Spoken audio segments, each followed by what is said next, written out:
Goeiedag en baie welkom. Ons skrifgedeelte vir vandag is uit Matteus 26 vanaf vers 36. Kom ons lees saam. Toe kom Jesus met hulle in 'n plek met die naam van Getsemane. En hy sê vir sy disippels: "Sit hier onderwyl ek daar gaan bid."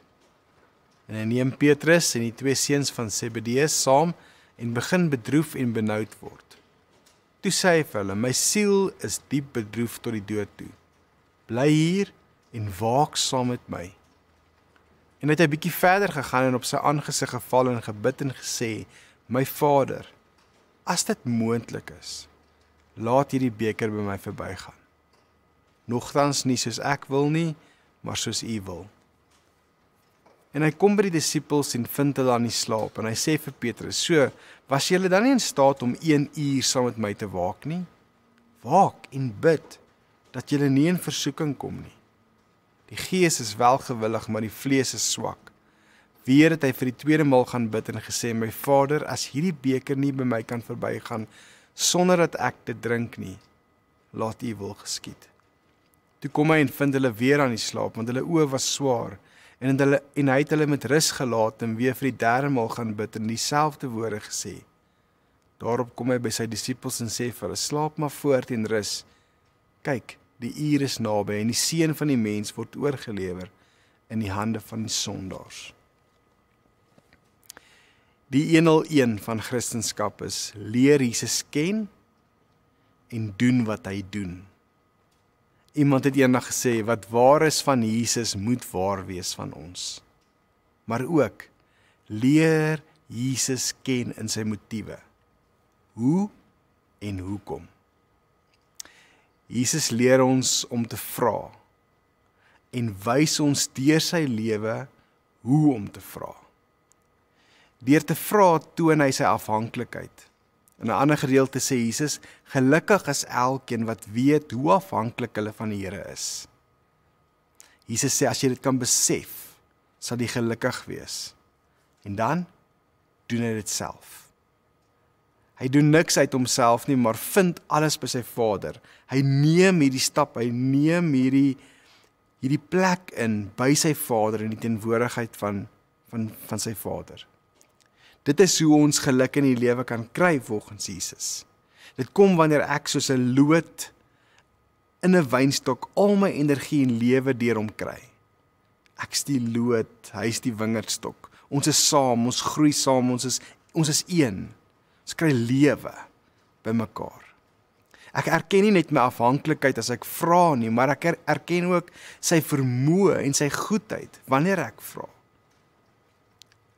Hy is my Vader wat in die hemel is. Hy is nie beperk tot my aardse hier en nou nie. Ek erken sy mag, sy grootheid. Aan hom behoort die krag en heerlikheid en mag. En deur na hom toe te draai word hy groot in my. Jesus ken hierdie. Hy word nie regtig groter nie, maar in my gedagtes en verbeelding neem hy toe. Gebed is om te sien wat nie in die fisies hier is nie. My geloof word geplaas in die Here, my gedagtes skep prentjies vir hierdie geloof. En baie keer word ons uitgenooi na 'n verbeeldingsgebed om onsself in daai spasie te sit, op daai plek en te sien, te voel, te ruik, te ervaar wat gebeur in daai spasie.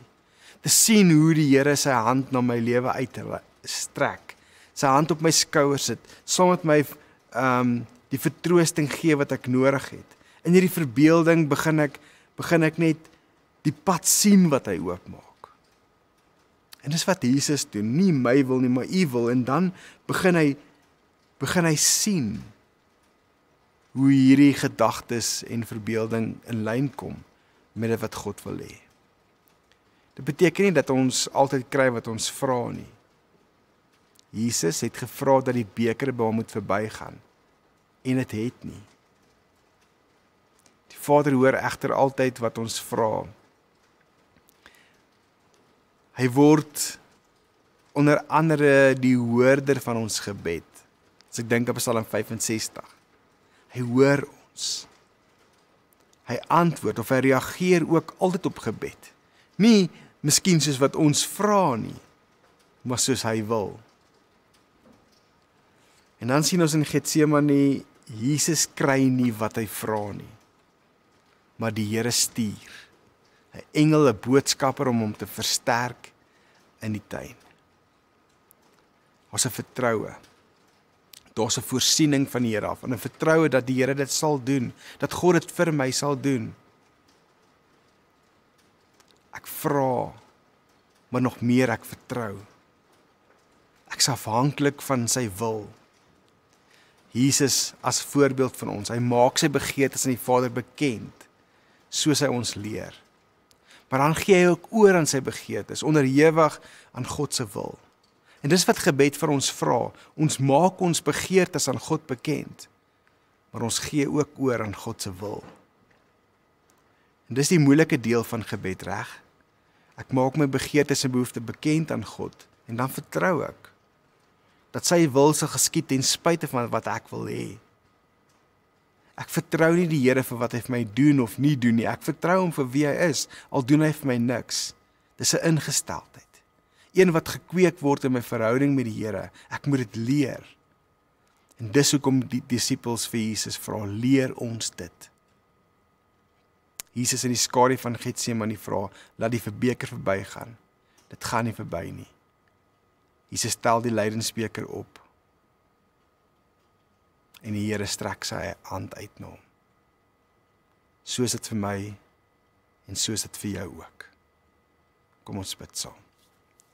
Hemelse Vader, soos dat ons vandag net besef dat ons so afhanklik van U behoort te wees.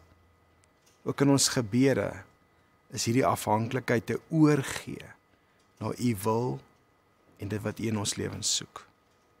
Ek bid dat U ons elkeen sal lei na so 'n plek in die naam van Jesus. Amen.